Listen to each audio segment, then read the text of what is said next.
Merida Dingus is a prolific Black artist featured in the State Art Collection. She weaves environmental activism and social justice commentary using a variety of discarded materials. She's based in Auburn, Washington, and is represented by 21 artworks acquired for the State Art Collection, all since 1989. I do mixed media sculpture, and I work with materials that would end up in the landfill. I grew up in Washington State, and there was this huge Keep Washington Green movement, and I internalized that. I saw garbage in the environment as a really bad thing. I'm an artist. What better thing to do than to make art out of things that people would be throwing away? My art is about Black people. I even go so far as to say the discarded materials represent discarded Black people after the institution of slavery, and that in fact we are very useful and we can thrive in the most dire circumstances.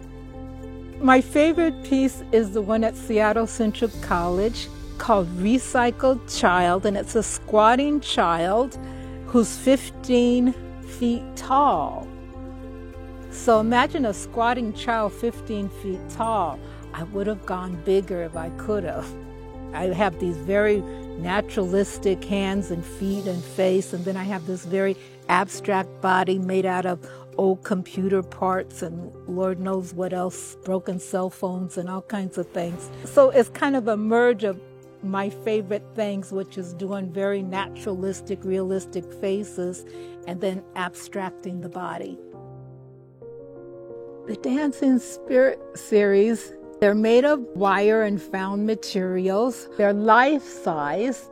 They have painted glass faces on them. There's even Christmas light bulb cords, which again are something that would go to the landfill. The curator had them dancing. They've been exhibited before, but they were kind of hanging on the wall, and he kind of had them floating in the air. He's the one who said, Merida, do you mind if they kind of fly through the air and, like acrobats and I said, yeah. I love collaborating with curators because they can see a vision for my art that, again, I don't always see.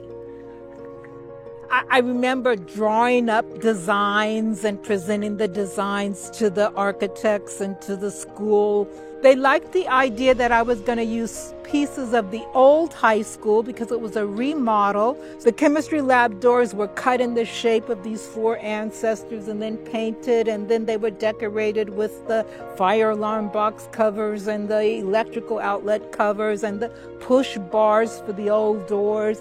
And I remember when I made it saying, now what is it? They want it to last 20 years or 50 years. The state does have this kind of timetable that you've got to promise it's going to last X amount of years. And I said, well, it's still here. It's lasted.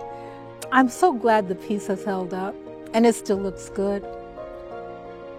Having your work in front of the public and have the art just be there, and you have to look at it because you're on your way to school or you're on your way to a doctor's appointment or wherever. So that's good because art needs to be outside of museums and galleries where the public is.